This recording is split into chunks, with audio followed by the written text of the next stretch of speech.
خوێندن بە زمانی کوردی یەکێکە لەو مافانەی کە لە دەستوری عێراقدا جێژی کراوە بەڵام لە ڕووی عەمەلیەوە کاری پێناکرێت. لە کەرکووک زیاتر لە 500 قوتابخانە و خوێندنگە هەیە کە بە زمانی کوردی دەخوێنن.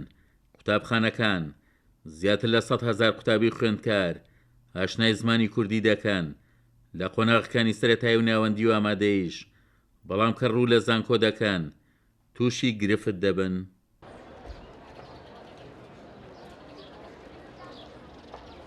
لێرە دووچاری کێشەی زۆرە بینەوە چکە زیاتر مامۆستاکان بە زمانی عەرەبی قساکەن یان ئەگەر وانەکە بابەتەکە ئینگلیزی بێ بە ئینگلیزی قساکەن.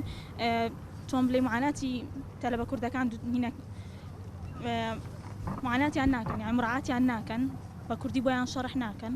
ساڵانە لە زانکۆی کەرکووکدا نزیکەی 30,000 خوێندکار بڕوانامەی زانکۆکە بەدەست دەهێنن بەبێەوەی بەشێکیان سوود لە زمانەکانی تر وەربگرن.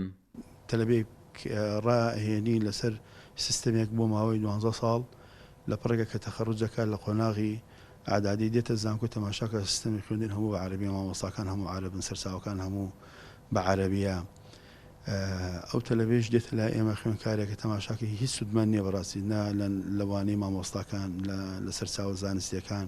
ئەکادیمیان و مامۆستایانی زانکۆ هۆکاری بنەڕەتی کێشەکە بۆ گرنگی نەدان بە زمانی کوردی لە عێراق و هەرێم دەگەڕێننەوە.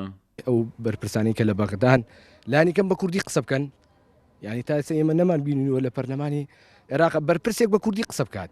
چارەنووسی خوێندن بە زمانی کوردی لە عێراق لەبەردەم هەڕەشەدایە ئەگەر دۆخی زمانەکە بە شێوەی ئێستا مامەڵەی لەگەڵدا بکرێت چارەسەر بۆ کێشەکە وەک دەستپێک دەبێت لە قوبەی پەرلەمانی کوردستانەوە دەست پێ بکات و لە قوبەی پەرلەمانی عێراقدا چارەسەرەکە جێگیر بکرێت.